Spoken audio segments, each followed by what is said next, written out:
شروع کرتا ہوں میں اللہ کے نام سے جو بڑا مہربان اور نہایت ہی رحم کرنے والا ہے۔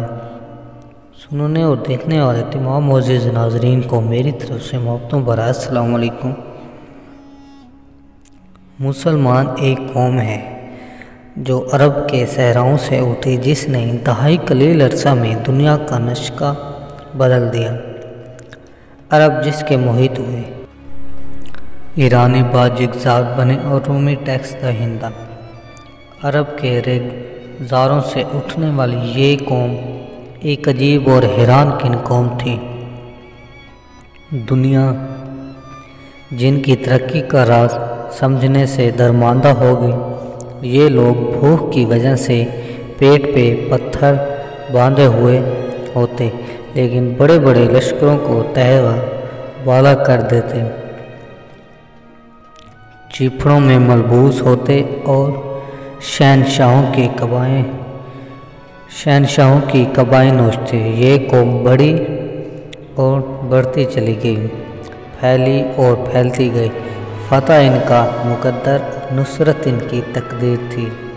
یہ جدھر نظر اٹھاتی اور جدھر قدم بڑھاتی، وہ زمین اس کی زمین اور وہ جہاں اس کا جہاں ہوتا۔ اپنے اعلیٰ اور مقدس مقصد کے لیے یہ قوم معرکہ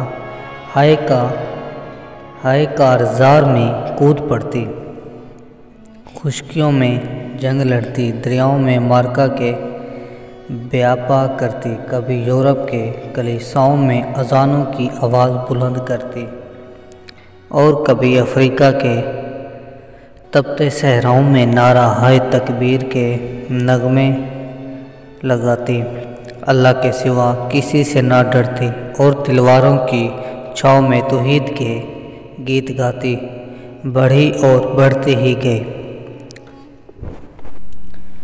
امت مسلمہ کا اثر حاضر کا ہدی خواں اقبال اس منظر کی جلوہ کشی یوں کرتا ہے: محفل کون و مقام میں صحرا و شام پھرے، میں توحید کو لے کر صفت جام پھرے، کوہ میں دہشت میں لے کر تیرا پیغام پھرے، اور معلوم ہے تجھ کو کسی ناکام پھرے۔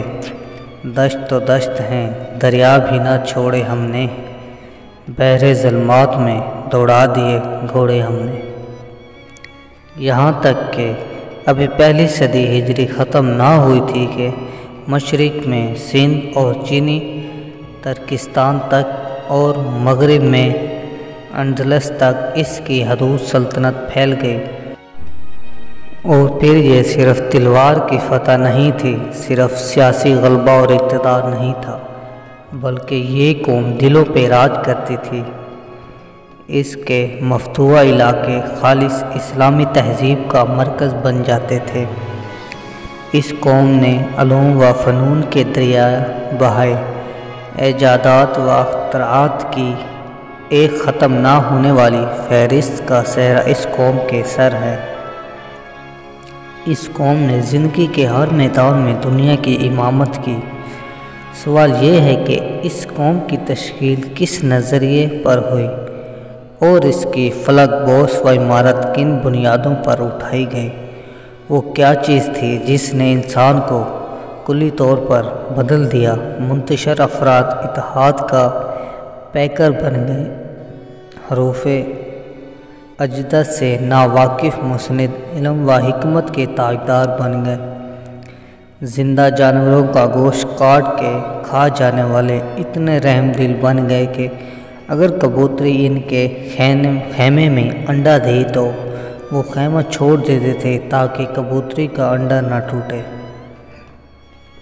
دنیا میں مگن رہنے والے اور بتوں کو ڈنڈوت بجا لانے والے نشہ توحید میں اس قدر سرمست ہو گئے کہ وہ راتوں کے راہب اور دنوں کے شہسوار بن گئے۔